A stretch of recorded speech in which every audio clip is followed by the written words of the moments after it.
And I didn't even know that I felt ashamed. I was like, oh, well, I'm just like avoiding family gatherings, and I just don't really want anybody to ask me anything. And she's like, wow, you're ashamed. And I'm like, oh. I'm like, well, there's some truth. Now I'm laughing.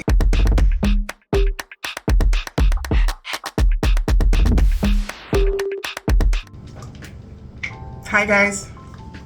Welcome back to another episode of Open Therapy. I'm Kai, and you're watching Bear. Open Therapy is a series on the channel. Maybe the channel will expand at some point to include other different types of series, or we'll group our Open Therapy episodes into categories. Not sure how it's gonna go yet, but yeah, thanks for being here.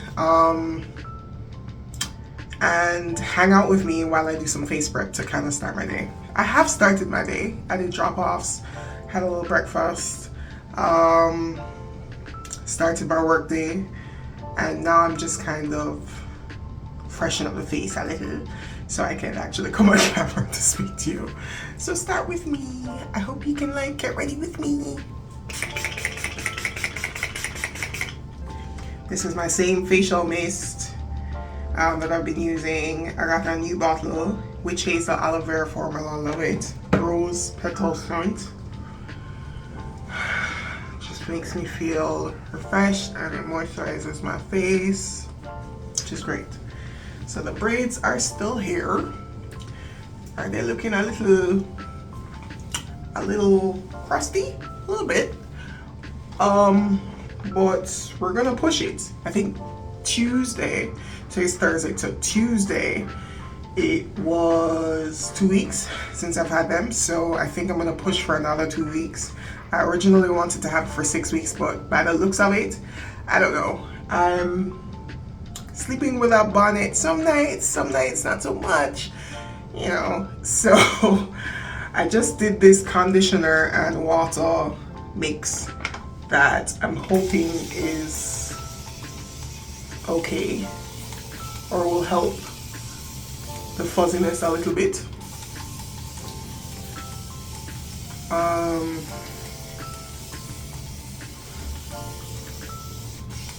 Yeah, and I washed it. When did I wash it? I washed it this week. I washed it on Tuesday. I did like an apple cider root rinse. Apple cider root rinse, I think that's what it's called. It's this one. I hear bad things about the Cantu brand, but I don't know. I haven't had bad experiences with it. It says gentle scalp detox, deeply cleans, great for braids. Yeah, works for me. My scalp felt much cleaner after using it. Then I use, this is like a braid refresher. It adds like a little shine to it. So this one is a Jamaican brand, mango and lime. Kind of scent, braid refresher. It's almost done because I wear braids often. Right, so I'm gonna try and keep this for like another 2 weeks. Let's see if we make it. My grays are out and stunting at front, but you don't know. There's this little neem oil thing that somebody marketed to me in the store the other day. I think it was Fontana. It's for, I don't know, she didn't tell me something. Maybe used to promote hair growth. There we go. And stop itching when you have braids and stuff. Great as a moisturizer as well for the skin. So, no, and then the scent is hella strong. So I can't really, this is here, use it like all the time because we're too much really, but I just kind of put it to the front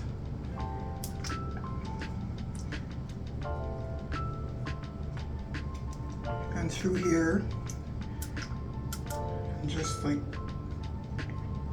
my scalp really, and then I can do a little like with my fingers to kind of bring it through.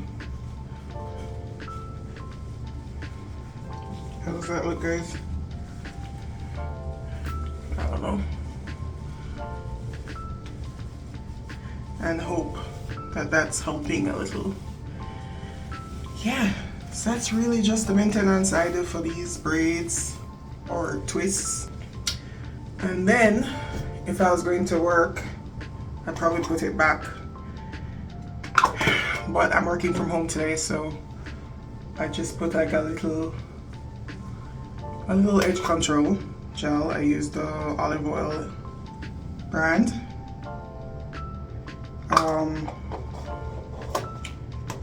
On my out and stunting grays at the front here, so they're not looking so, you know what I mean, wild.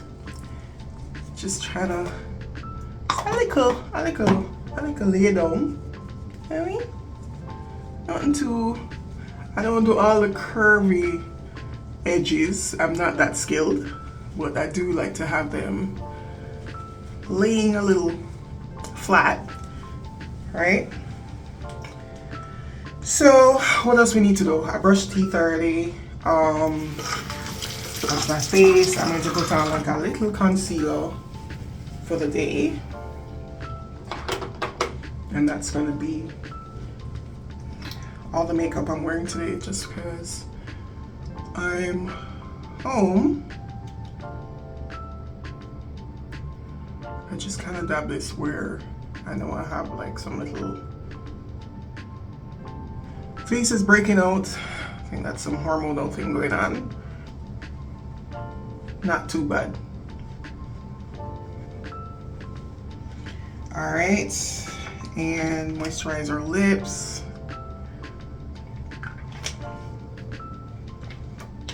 And that's it. Okay. All right, what you saw just now is me trying out a new gadget. Big up Tanoi for this. It's like an auto face tracker, which is supposed to be following me where I don't have to adjust the camera.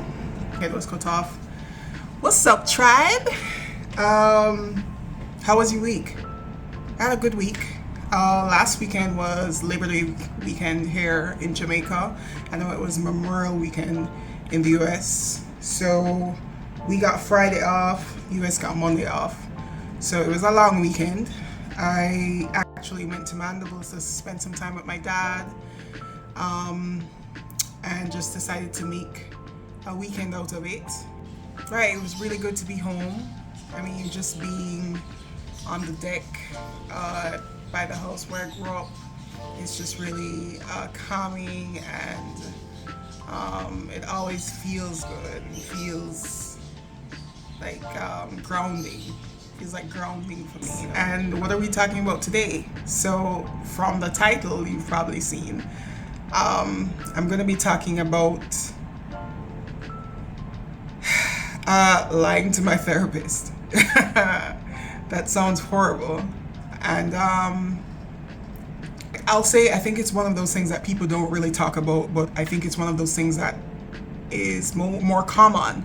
One of those things that is more common than we acknowledge or speak about. Yeah, I don't intentionally lie to my therapist. Let's start it out with that. But I think just the whole process of therapy, a lot of time it involves really seeing yourself. It involves really being honest with yourself in order to be honest with this person, you know? So I think the lying to my therapist would come from lying to myself first. It's not an intentional, well, a lot of times it comes from lying to myself first. If I'm not willing to be honest with myself, then there's no way I'm going to be honest with this other person across from me, you know? But in terms of intentionality, I think when you're discussing certain things, there's just a lot of underlying shame. That for me, my experience is that I think out of all the different emotions or things that we feel, I don't think shame is one that I really feel regularly, knowingly. I don't know if I call maybe a lot of associated feelings are really coming from that. But I don't think it's something that I call shame regularly, it's not something I call up. And so when you're sitting there and these types of feelings bubble up, if you're really sitting in deep shame, a lot of times you may hide the truth, out of that shame. But really, to make the process of therapy do what it's supposed to do, shame needs to be put on the table. You need to be honest with yourself. You need to call it what it is, and you need to communicate to your therapist that what you're feeling, and kind of trust that they're not going to judge you. And I think my problem may be, or my problem in the past has been trusting that there won't be judgment, and really, really kind of being in tune with the concept of shame. There are a lot of feelings that I can describe, but I don't know if I would call it shame.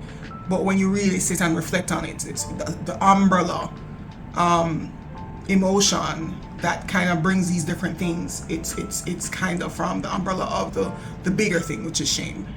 And Brene Brown is one of my favorite people in the world, and she actually did a whole talk on shame, a TED Talk. I don't know if it was a TED Talk. I know I've heard so many talks, listened to so many talks of hers, and she studies shame, she studies vulnerability. So a lot of her talks deal with these concepts. She does speak about shame a lot and shame resilience. And she defines shame as the intensely painful feeling or experience of believing that we are flawed and therefore unworthy of love, belonging, and connection. And I think this is kind of the basis of a lot of things that I'm struggling with right now in therapy and just in my life in general. I don't know if I would have, I don't know if I had the language to call it shame before now, I've only been to 2 therapists in my life. There's one who if I refer to my therapist here in any of these discussions, there's that one who I've been to the most. And it hasn't even been that many sessions. I think if I was to count them all up, it's probably been around 10 sessions, and this is over a period of years. We started off with 6, like in the beginning, like kind of back to back weekly, and then it broke, and then there was like a year or 2 where I didn't see her, and then there was a year where I went maybe for 2 sessions, and then I think I went for 2 more sessions last year, and then I'm due for a session now. I was supposed to follow up with her in the early quarter of this year, which I haven't yet. So, and then there was this other time I went to a therapist for just 1 session and completely broke down in tears. There was just completely different experiences. So this one who I, speak to as my regular therapist, I've never cried in a session with her. I think I tend to intellectualize a lot of the concepts and talk through things with her. She is very blunt, very direct. She's not afraid to say things that other people may be afraid to say. And I don't know if that works for everybody, but for me, I really, really resonate with that type of direction and guidance. So for instance, if I'm saying to her, boy, this friend, she did really make me feel bad, because it's like I don't feel like she really want to, hang out with me. I just feel like she's just coming just because, and I'm kind of looking at her to kind of validate this feeling, and she'll be like nodding and just be like, oh yeah, maybe she didn't want to come. Maybe she just came because she think that's what a friend should do. And then I'll be like, oh yeah, but I'm like, but I really just want friends to really be around me authentically, and that's just want friends to like want to be there. And she's just like, that's how you think. She's like, not everybody's gonna be. Sometimes you show up because your friend need you to show up, and you're not going to always want to show up, but you show up anyway. And I need to understand that that's how people operate, and that don't mean the person don't love you, and that don't mean that the person is not trying to be there and support you. just because they don't want to be there. The fact that they don't want to be there and they still showed up should communicate to me their loyalty and love for me, instead of me trying to dissect whether them being there is out of authenticity or not. And I thought that was just like something like that. I'm just like, Another time I was like, boy, I don't know, like, I think I was talking about very specific familial relationships, and I'm just like, I don't feel very close to these people, and I don't know if we really know each other well. And she's like, well, have you made an attempt to talk to them or know them well? I was like, oh. I was like, well, I try, but we just don't really have that type of relationship or dynamic, And she's like, well, starts with you. And I'm like, okay. So that's what I mean by direct and blunt. So the few people that I've spoken to, I just like, them couldn't deal with that. There's actually one person that I've spoken to who has been to this particular person. They're just like, no, she's way too blunt for me. And I was like, but that's actually what I like about her delivery and her style of guidance. It works for me, but I don't know if it works in every situation. Sometimes that's what you need, but at other times maybe that's not what you need. Maybe you need somebody to really sit with you and hold space and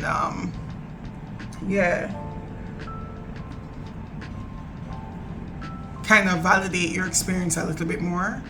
And so there was another time where I reached out to another therapist, and it was just a completely different experience. I've never been back to the person, so I don't know if that's what I need either, but maybe in that moment or in that moment of my life, I think it served its purpose, because 5 minutes into the session I was bawling, and what I went to her about, I didn't really feel like it was a bally thing. I went to her at the end of finishing my second master's degree, and feeling completely confused, questioning the choice to do the degree, questioning my ability to really use the degree, questioning just my choices and my future, and the beliefs that I had at the start of the degree and the beliefs that I have now when I finished it, and she is the one who called up the word shame to me.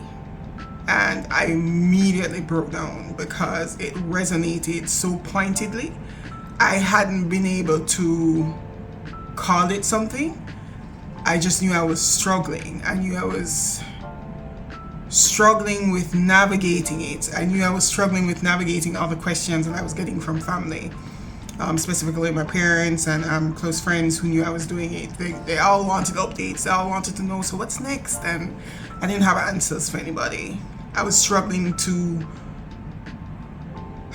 kind of steer myself in the right direction, having gone into this thing so boldly as something that I wanted to do, a choice that I made for myself, and I still didn't have a fucking clue. And that within itself was shameful, and I didn't even know that I felt ashamed. I was like, oh well, I'm just like avoiding family gatherings, and I just don't really want anybody to ask me anything. And she's like, wow, you're ashamed. And I'm like, oh.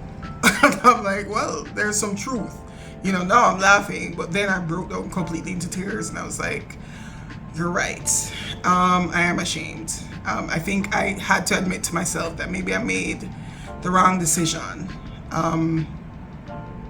choosing the type of program that I chose, and I don't know if I'm willing to redo it, which was her suggestion. She's like, well, you have to start from scratch. You have to start from your bachelor's and go up and do an next master's and do it here, and then and it's like also like 10 more years of school at this age. Like, I you know what I mean? I don't know if I'm willing to do that. So it's the unwillingness within myself, and also the acknowledgement of the fact that I probably made a wrong decision. Not probably, I did. Or no, probably, because we really don't know how that's going to work itself out yet. But at the time when I was trying to like make a shift and think about like shifts in career and my future, I couldn't see a clear path. You know, everybody was asking for experience. Everybody was asking for a particular type of degree that I didn't have, a particular type of experience and practical experience I just didn't have within the degree that I did. And yeah. What's the biggest lie that I've told my therapist? We can start with the most recent ones. In my session in, I think it was probably December of last year. Maybe I didn't lie in that session, but I definitely withheld a lot of information. A lot of, I don't want to do any of this. And a lot of inherent shame, intense, painful, just belief that I will never figure it out, and just feeling completely lost. I don't think I communicated that, and I tried to be positive. You know, it's funny how she becomes, or my therapist becomes, another person in my life that I don't want to disappoint. And it's been hard to kind of navigate that. I look up and have so much respect for her, that I also don't want to disappoint her. Just like I don't want to disappoint my father, or my family, or my child, you know, or really good friends. And then there's a problem.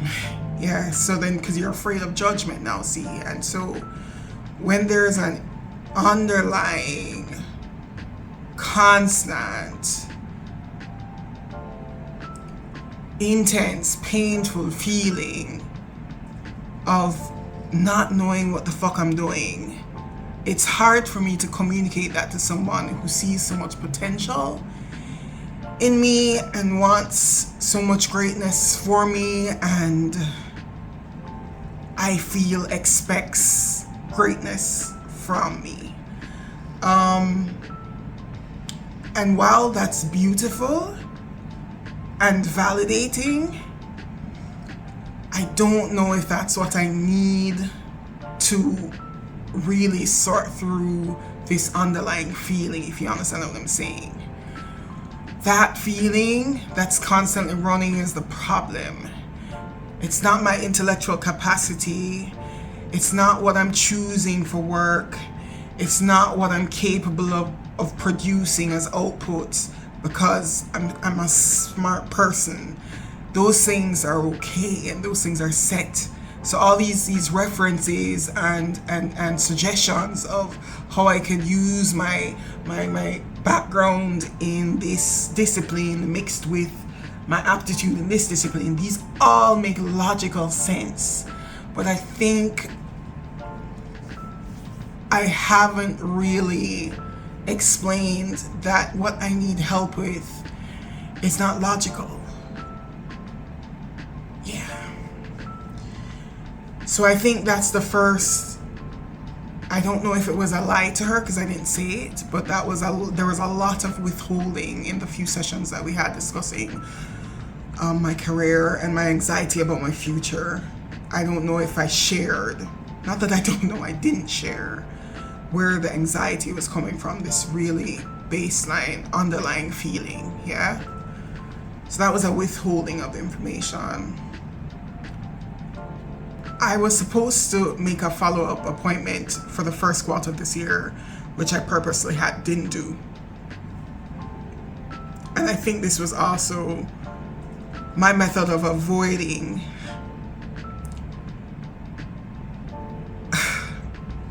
I guess the shame again, of still not having a clue, future-wise, career-wise. And two, we had discussed this past relationship. I started this series just right after a breakup. So that relationship we had discussed when we spoke in December. And I sat in that session and I agreed with everything she said. She agreed with everything I said because that's how therapy works. She really wasn't saying much. She was saying back to me what I was saying to her. You know, she asked me a question and I would list out things of why I'm so disappointed and unsure and why unhappy and dissatisfied. I think what she was doing was mirroring these things back to me so I could hear them out loud. And at the end of the session, it was clear that I needed to dissolve the situation, but that went on for, another 3 months of being with him. I think there was some avoidance from me in terms of facing her and saying, I'm still sitting in something that's hurting me. I'm still sitting in something that I'm choosing to sit and be disrespected, not respecting myself.